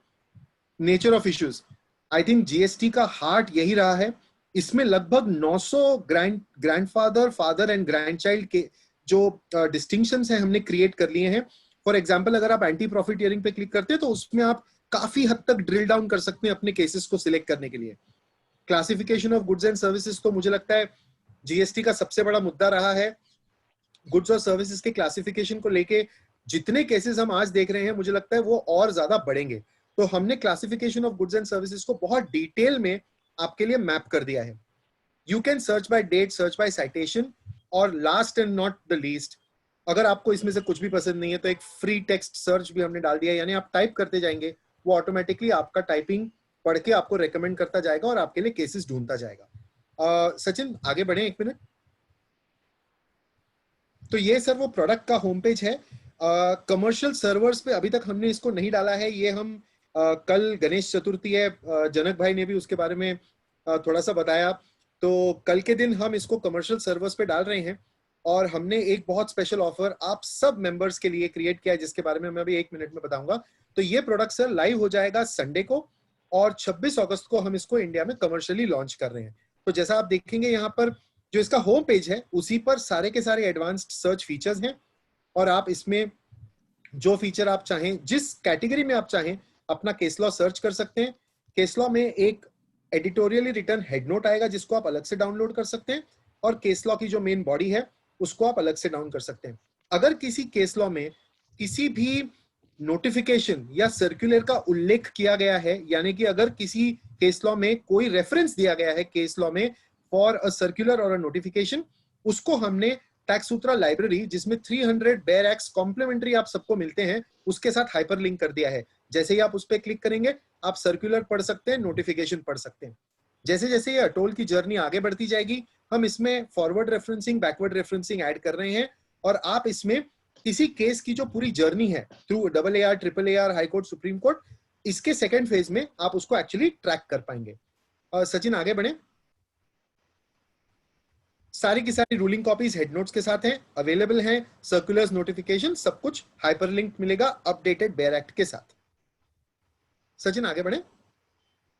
सर आप लोगों के लिए ये एक हमने 30 डेज का स्पेशल ऑफर है जो आप लोगों को आपके एसोसिएशन के थ्रू ईमेल पे भी आ जाएगा। इसका एनुअल फी केवल 3,300 रुपए है। अगर ये 2,200 केसेस, 20,000 केसेस भी हो जाएंगे तो भी फी बदलेगी नहीं, फी उतनी रहेगी। इस मेंबरशिप के साथ हम आपको रजत मोहन साहब की एक बहुत अच्छी किताब है जो पिछले साल बहुत बिकी थी, illustrated guide to goods and services, इसकी एक ई बुक कॉपी जो 26 अगस्त को रिलीज हो रही है, ये इसकी 9th एडिशन होगी। ये 2 वॉल्यूम की किताब है, लगभग 4,500-5,000 पेजेस की किताब है, पिछले साल बहुत पॉपुलर हुई थी। टैक्स सूत्रा रिजर्वॉयर पे इसकी ई बुक कॉपी का इंडिविजुअल लाइसेंस आप सब सब्सक्राइबर्स को उस फी में इंक्लूडेड मिलेगा, इसका कोई अलग चार्ज नहीं लगेगा। 3,295 रुपए की एक कॉपी है। इसके अलावा अशोक बत्रा साहब की एक बहुत अच्छी कॉपी है जिसकी 2nd एडिशन आई थिंक पिछले हफ्ते रिलीज हुई है, GST audit and annual return. ये किताब की ई बुक कॉपी 1,257 रुपीज की है। ये भी हम आप लोग सबको कॉम्प्लीमेंट्री देंगे, यानी कि लगभग 4,500-5,500 रुपए की किताबें आपको 3,300 रुपए के इस सब्सक्रिप्शन के साथ कॉम्प्लीमेंट्री मिलेंगी। 6 जीएसटी वेबिनार्स, आप लोग में से बहुत सारे लोग हमारे वेबिनार्स रेगुलरली अटेंड करते हैं। हमने पिछले 3 महीने में लगभग नई नई करके 60 वेबिनार्स अरेंज किए, और आपने देखा है कि हमारे स्पीकर्स, बिल्कुल जैसे जनक भाई ने आज इतना अच्छे से बहुत सारी चीजें बताई, तो काफी सारे एक्सपर्ट्स हमारे वेबिनार्स पे आते हैं। तो 6 वेबिनार्स होंगे जो अटोल सब्सक्राइबर्स के लिए जीएसटी पे कॉम्प्लीमेंट्री होंगे, सितंबर से शुरू होंगे, 6 महीने और चलेंगे। हमारे पास सचिन भाई हैं, सचिन भाई अग्रवाल, जो सूरत में रहते हैं, बहुत बार अहमदाबाद आते हैं, बड़ौदा आते हैं, और सारा का सारा गुजरात घूमते रहते हैं। सचिन भाई गुजरात के हमारे सारे के सारे टैक्स प्रैक्टिशनर्स की सेवा कर रहे हैं और टैक्स सूत्रा के एम्प्लॉय हैं। मैंने उनका ईमेल एड्रेस और उनका नंबर अभी स्क्रीन पे रखा है, आप लोग अगर नोट करना चाहें तो। और सचिन भाई को अगर आप फोन कर देंगे 26 अगस्त के बाद, वो आपको इस प्रोडक्ट के बारे में और जानकारी भी दे देंगे। अगर आपको सब्सक्राइब करना है तो उसका प्रोसेस बता देंगे। Vishwesh ji, I think I have taken less than 10 minutes, और बस यही मेरा थोड़ा सा एक प्रेजेंटेशन था। अगर किसी के पास कोई सवाल है, कोई कुछ पूछना चाहता है तो मैं जरूर आंसर करना चाहूंगा। Okay, no problem sir. Kartik भाई। Thank you, Vijay bhai. Thank you so much Kartik. No doubt, you have done a fabulous effort and hardworking effort for making this possible. And Yes. your offer is so nice that I think every participant will avail this offer. We are very Thank much you so sure much. about that. Thank you sir, thank you so much. मैं sir ये सारे members को email पे ये offer आप भेजने वाले हैं, तो इसका पूरा डिटेल्स मैं आपको आपके ईमेल पे भिजवा दूंगा कार्तिक जी। Sure, sir. We will circulate that. Thank you so much, thank you So they will contact directly to Sachin bhai. Sachin भाई हमारे गुजरात बेस्ड हैं, सूरत में रहते हैं, एक बहुत ही यंग प्रोफेशनल हैं, और आप लोग सबकी सेवा अच्छे से करेंगे। Right, sir. Right, sir. So Thank thank you. you so much for your explanation. Now Thank you so much. we are coming back to question and answer. Sir, we have received one question which I can read for you. Janak sir, बोलो बोलो। recently on 25th July 2020, SSE has received notice from CGST department asking details of financial statement and ITR from 1415 to 30th 6 2017. The SSE was not registered under Service Tax Act. Whether the notice under GST regime is legally valid? GST ના કાયદામાં લાગી જ ન પડે ને, જૂના કાયદાનું GST માં આવી જ ન શકે. પણ એ Sir. જો શું છે કે અત્યારે આ લોકો શું છે કે બધા લોકોને નોટિસ મોકલે છે સર્વિસ ટેક્સ ના કાયદામાં, કે તમારા ઇન્કમ ટેક્સ રિટર્નની જોડે તમે રિકન્સિડરેશન આપો અને તમારો નંબર ન હોય તો તમે લ્યો. હવે આ વખતે મને નરેન્દ્રભાઈનું મને લેક્ચર યાદ આવે છે, એનો મેં વિડીયો પણ રેકોર્ડ કરી રાખેલો છે. હવે જોઈએ મારી પાસે હોય તો. જ્યારે એમને કહ્યું હતું, પ્રાઇમ મિનિસ્ટર તરીકે એમને કહ્યું હતું કે તમારે જૂના કાયદામાં તમે ટેક્સ રજીસ્ટ્રેશન લીધું કે ન લીધું બધું ભૂલી જાઓ, અમે તમારા સામે કોઈ એક્શન નહીં લઈએ, જીએસટી ના કાયદામાં તમે રજીસ્ટ્રેશન લો. એ વિડીયો તમને હજી પણ મળશે. તો સવાલ એ છે કે જ્યારે પ્રાઇમ મિનિસ્ટરે કહ્યું કે હું તમને જૂના કાયદા હેઠળ કોઈ નોટિસ ન મોકલો, તો સીજીએસટી ના સર્વિસ ટેક્સના અધિકારીઓ આપણને માટે શા માટે નોટિસ મોકલે છે? એ બહુ બહુ મહત્વનું. હા બોલો. Sir, even medical professionals, many of everybody's client, medical professionals are getting notices for not paying service tax, though they are exempted under mega exemption list 25 by 2010. Still, they are getting notices and summons. They have issued summons to medical professionals for not paying service tax. હવે આ જે વસ્તુ છે ને કે computer system જે છે ને એમાં તો બધી વસ્તુ આવી જાય. ઇન્કમ ટેક્સ રિટર્નમાં તમારું 10 લાખથી વધારે ટર્નઓવર બતાવવાનું એટલે બધાને નોટિસ મૂકી દીધી. જેનો નંબર છે એને કીધું તમે રિકન્સાઇલ કર્યા, પછી નંબર નથી એને કહી દીધું કે તમે આપો વિગત અને ટેક્સ ભરો. સવાલ છે, આ મુદ્દો આપણે રજૂઆત કરવાનો છે સરકારશ્રી સમક્ષ. આપણે બધા એસોસિએશનની સંયુક્ત જવાબદારી છે કે તમારે સર્વિસ ટેક્સમાં અને જીએસ અને એક્સાઇઝમાં તમારી પાસે કામ ધંધો નથી, એટલે અમને શું કામ હેરાન કરો છો? Right, sir. એ લોકો પાસે કઈ કામ જ નથી, કારણ કે એ લોકોને આપણી જેમ વેટના એસેસમેન્ટ નથી. અને સર્વિસ ટેક્સમાં એડ્યુડિકેશન જે છે, જ્યાં આગળ ઓડિટ થયું તો સોકોસ નોટિસ પછીનું એડ્યુડિકેશન, એમાં કમિશનર પાસે ખૂબ જ ફાઇલ પેન્ડિંગ છે. હજી ઘણી બધી ફાઇલ પેન્ડિંગ છે. હવે એ લોકોને મર્યાદા છે 2 વર્ષની કે 3 વર્ષની અંદર તમને સોકોસ નોટિસ આપવાની. આપણો ગુજરાતના વેચાણ તરીકે અને મહારાષ્ટ્રના વેચાણ વેરાની અધિકારીની જે આપણી કાયદાની જોગવાઈઓ અલગ છે, જેમાં એસેસમેન્ટ શબ્દ છે. ત્યારે એક્સાઇઝ સર્વિસ ટેક્સ ની અને જીએસટી ની અંદર તમારે સો કોસ નોટિસ એ મહત્વની છે. ભરતભાઈ મને કહ્યું હતું કે તમે આના ઉપર લ્યો, મેં કહ્યું આ મારા માટે કામનું નથી, અમે તો એસેસમેન્ટ વાળા છે, આકારણી વાળા છીએ. આ નોટિસમાં અમે મળે સો કોસ નોટિસ તો અમે જોઈ જ નથી કોઈ દિવસ. કારણ કે આપણે વેચાણ વાળા અધિકારી કીધી આપણને સોકોસ નોટિસ આપીને આપણે આપણું કામ કર્યું હોય. એટલે એ વસ્તુ છે કે એ કાયદો આખો અલગ છે, એના જે ચુકાદાઓ બધા અલગ છે. એના ઉપરથી ભરતભાઈ મને કહું તો મદદ કોઈ એક્સાઇઝ અને સર્વિસ ટેક્સમાં જે લોકો જે હોય એ લોકોને બોલાવો તો એ લોકો આપણને આ મુદ્દા ઉપર વધારે પ્રકાશ કરશે. જીએસટી ના કાયદામાં આ નોટિસ નથી, એ સર્વિસ ટેક્સના કાયદા પ્રમાણે છે. અને સર્વિસ ટેક્સના કાયદામાં અત્યારે પણ આપણે વિવાદ છે કે ઓડિટ એ લોકો સર્વિસ ટેક્સનો કાયદો જ્યારે રિપીલ થઈ ગયો તો હવે એના માટે આપણને નોટિસ ઇસ્યુ કરી શકે નહીં. હમણાં પાર્લામેન્ટે એક રિટ્રોસ્પેક્ટિવ એમેન્ડમેન્ટ કર્યું છે, છતાં પણ અમારા હિસાબે એવું છે કે એક ન કરી શકે. આપણે વેટની અંદર આપણને જજમેન્ટ આવ્યા છે કે વેટના કાયદામાં કોન્સ્ટિટ્યુશનમાં બંધારણમાં તમે રિપીલ કર્યું છે ત્યારે તમે સેવિંગ ક્લોઝ નથી રાખી કે હું આ કરી શકું એમ. તો જ્યારે સેવિંગ ક્લોઝ નથી તમારે એસેસમેન્ટ માટેની, ત્યારે બંધારણ પ્રમાણે તમને કાયદો જ અસ્તિત્વમાં નથી, ટેક્સ લેવાનો અધિકાર નથી, તો બાકીની કાર્યવાહીનો પણ તમને અધિકાર નથી. એવું આપણે એક વકીલોનું માન્યતા છે. હવે ટેક્સ ભર્યો થોડો મામૂલી આવતો હોય તો ભરી દેજો, નહીં તો પછી વિગત આપી દેવાની, નહીં તો પછી તમે ચેલેન્જ કરવાના હાઈકોર્ટમાં. પણ આનો ડર મને પહેલેથી હતો. 2017માં કે 16માં જ અમે કહેતા હતા કે જીએસટી નું તમે આ જે છે ને સર્વિસ ટેક્સની અંદર ઘણા બધા લોકોએ નંબર નથી લીધા અને ટેક્સ નથી ભર્યો. જેને લાગતો નથી એને પણ નોટિસ આપી છે, તો સીબીઆઈસી વાળા ક્લેરિફાય કરી નાખશે. ભાઈ કે અમને ખબર કેમ પડે? પેન ની અંદર તો નથી કોઈ ડોક્ટર માટેનો ડી નથી લખ્યો, વકીલનો વી નથી લખ્યો ને. સર આ બધી નોટિસીસ રિલેવન્સ શું રહેશે? આઈ થિંક એને ડિસમિસ રિલેવન્સ તો બહુ ખતરનાક છે. તમને જો તમે ડોક્ટરને આવી હોય તો એને સિમ્પલ લેટર આપવાનું છે કે I am covered by doctor અને it is exempt, so service tax is not applicable, અને એની વિગત તમે આપી દો. મને ડર છે ને આપણો છે કે ઇન્કમ ટેક્સના રિટર્નની અંદર એ લોકોએ રાખી છે રીકન્સિડર ટર્નઓવરની વિગત માંગી છે આપણી પાસે. જીએસટી ની ટર્નઓવર હમણાં આ નવા રિટર્ન ફોર્મની અંદર છે, આપણે ભરશું ને હમણાં એની અંદર રાખી છે. હવે સવાલ એ ઉપસ્થિત થાય કે તમને જીએસટી નું ટર્નઓવર મારે ક્યુ આપવું જ્યારે મલ્ટી સ્ટેટ છું ત્યારે. આપણે લોકો તો કેશ સિસ્ટમમાં છે, ગદલામાં આવ્યું એ જ આપણે બતાવીએ છીએ, બાકી બધું આપતા જ નથી. આપણે કેશ સિસ્ટમ છે ત્યારે જીએસટી બિલ બેઝ છે. તો હું જ્યારે ટર્નઓવર તમને ઇન્કમ ટેક્સમાં આપીશ, જીએસટી નો મારું 35 લાખનું ટર્નઓવર છે, આપણે તો અહીંયા 15 લાખ બતાવ્યા છે જે આપણને આવ્યા છે ગલ્લામાં, તો ઇન્કમ ટેક્સ વાળો નોટિસ મારશે આપણને. અને પછીના વર્ષમાં આપણા 30 લાખ છે ને બિલ 15 લાખ છે, એટલે પાછો જીએસટી વાળો નોટિસ મારશે. તો આવી અધૂરી માહિતી માંગવાનો અર્થ શું?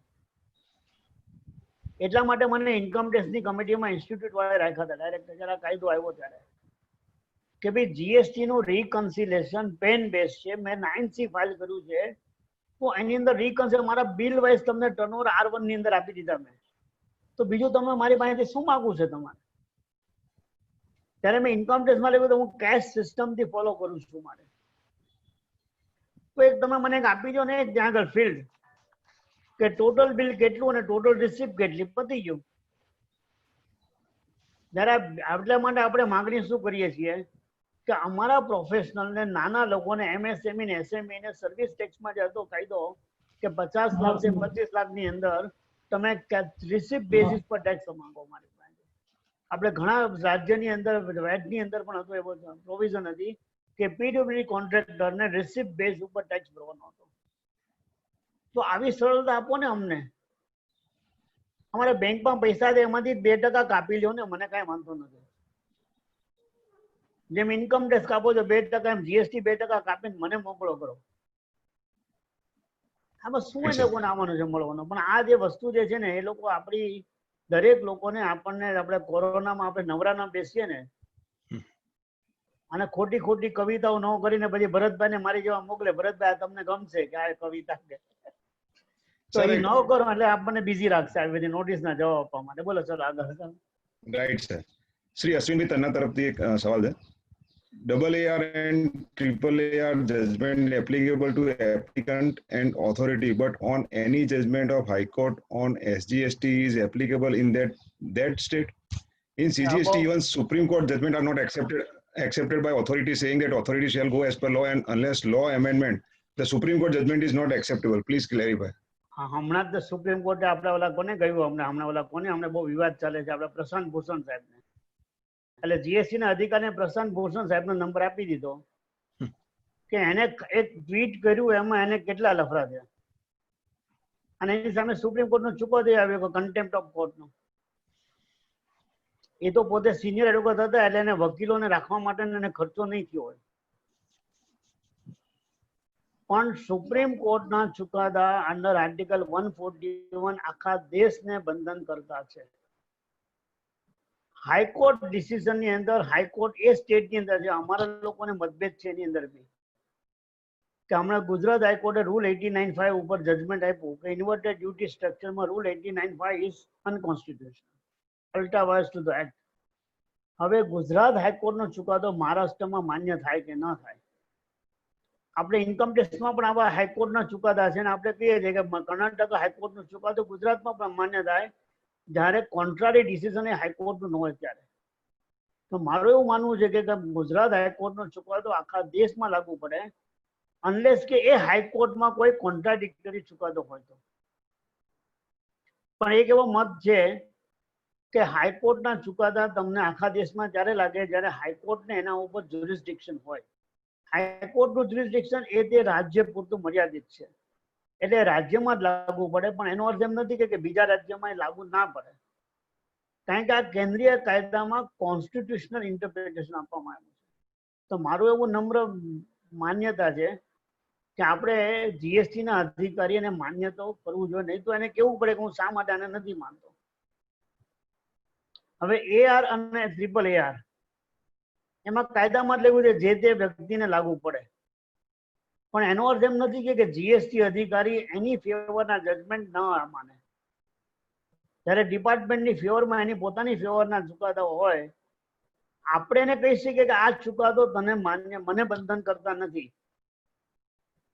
પણ એ તો એમ જ કરવાનો છે ને કે આ ચુકાદો છે, આ ચુકાદામાં આમ કહ્યું છે એટલે તમને ટેક્સ લાગે, જાઓ.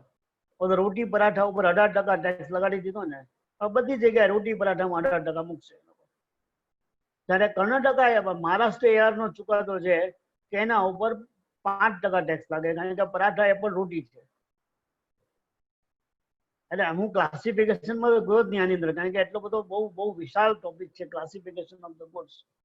પણ સવાલ એ છે કે ચુકાદો આપણી અગેન્સ્ટમાં આવ્યો એટલે GST ઓથોરિટી વાળા એ જ ચુકાદાને માન્ય કરશે અને એના ઉપરથી આગળ વધશે. આપણે આ પાણી પહેલા પાળ બાંધવાની, ભલે મહારાષ્ટ્રમાં વરસાદ આવ્યો તો ગુજરાતમાં નહીં આવે એવું નહીં માનવાનું, આવી શકે. Okay, thank you very much sir. હું આપણા પેનલિસ્ટ મિત્રો જે છે એમને પણ કોઈ પણ ક્વેરી હોય GST રિલેટેડ તો એક્સપર્ટ સાહેબ અહીંયા છે તો એ આપ પૂછી શકો છો. પ્રિયમભાઈ. એક્સપર્ટ કાંઈ ન હોય, GST માં આપણે બધા હરખા છીએ. આપણે બધા 36 મહિના જૂના છીએ GST ની અંદર. યસ પ્રિયમ, શું કહે છે? બોલ, મજામાં? એકદમ મજામાં સાહેબ. તે અમને કહ્યું ને કે અમે લોકો છે ને, અમને આરી જાતને મોટા માનતા જ નથી. કોઈ પણ કાકાને પૂછો અને કાકા કહો તો નથી ગમતું એને.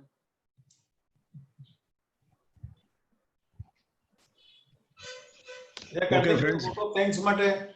યસ. સો ફ્રેન્ડ્સ, જનકભાઈ વાઘાણી સાહેબને ખૂબ ખૂબ આભાર કે એમણે એમનો સમય ફાળવ્યો અને સમય ફાળવીને અમને સારું એવું નોલેજ આપ્યું. Thank you very much sir for your contribution to this all association and the members. Now I request Honorable Treasurer of Income Tax Bar Association Sri Hirenbhai Thakkar to give vote of thanks. Hello. Respected President of all association, all respected senior member, and our most valued invited guest. It's my privilege to have been asked to propose the vote of thanks on this occasion. I, on behalf of Income Tax Bar Association, all Gujarat Tax Federation Association, and Tax Practitioner Association Nadiad, the Bhavnagar Income Tax Bar Association, Jamnagar Tax Consultant Association, the Disha Tax Bar Association, and Income Tax Bar Association Mehsana. Let me call it is very much interesting, this all association here together, and on my own behalf extend a very hearty vote of thanks to Speaker Mr. Advocate Janak Waghani for gracing your work, important work, and sharing with us your finding and opinions today. A big thank you to Advocate Janak Waghani. Sorry, I'm not Advocate CA, please. Okay, sorry sir. CA પહેલા starting માં advocate કીધું એટલે CA Janakbhai Waghani for its efforts to avoid the controversies, AAR, and judgment under GST. Refer and response to just one central idea, and we found particularly interesting. We also thank you for Tax Sutra to giving us, providing the new platform which is very much useful in our GST practice with advanced database feature and many more feature. So finally, I would like to take this opportunity to place on record on heartily thanks to all our president of all association and all respected member. Thank you very much. Thank you. Thank you, Hirenbhai. Once again, thank you to CA Janak Waghani sir, and we are ending this meeting. Thank you. Okay. Thank you. Yes.